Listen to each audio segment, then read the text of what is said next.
Vietnam దేశంలో నివసిస్తున్న భారతీయుడు ఇటీవల ఓ విచిత్రమైన పనిచేసి అందరికీ షాక్ ఇచ్చాడు. ఫలితంగా హాస్పిటల్ పాలయ్యాడు. డాక్టర్లు సకాలంలో ఆపరేషన్ చేయడంతో బతికి బయటపడ్డాడు. ఆ వ్యక్తికి సంబంధించిన కథ సోషల్ మీడియాలో వైరల్ గా మారింది. వియత్నాం రాజధాని హొనాయిలో నివసిస్తున్న 31 ఏళ్ల భారతీయుడు విపరీతమైన కడుపు నొప్పితో బాధపడుతూ స్థానిక ఆసుపత్రికి వెళ్లాడు. ఆ వ్యక్తి కడుపు నొప్పితో కేకలు పెడుతూ ఆసుపత్రిలో ప్రవేశించాడు. తనకేం జరిగిందో చెప్పడంతో డాక్టర్లే షాక్ అయ్యారు.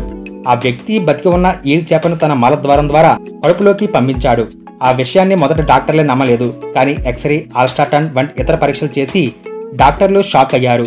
వెంటనే అతనికి శస్త్రచికిత్స నిర్వహించారు. మొదట మలద్వారం గుండానే ఈల్ని బయటకు తీయడానికి డాక్టర్లు ప్రయత్నించారు. కానీ అది విజయవంతం కాకపోవడంతో వైద్యులు అత్యవసర శస్త్రచికిత్స చేయవలసి వచ్చింది. ఆపరేషన్ చేసి అతని కడుపులోని 25 అంగుళాల ఈల్ చేపను ఓ నిమ్మకాయను బయటకు తీశారు.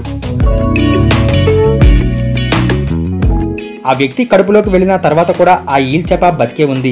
బయటకు వచ్చేందుకు ప్రయత్నించిన ఆ చేప పొత్తి కడుపు కుహరంలో ప్రవేశించి అతని పురుషనాళం పెద్ద పేగును కొరికింది. సదరు వ్యక్తి సరదా కోసం అలాంటి పిచ్చి పనులు చేస్తుంటాడని చెబుతున్నారు. ఏదేమైనా అతని వ్యవహారం సోషల్ మీడియాలో చాలా మందికి ఆశ్చర్యం కలిగించింది.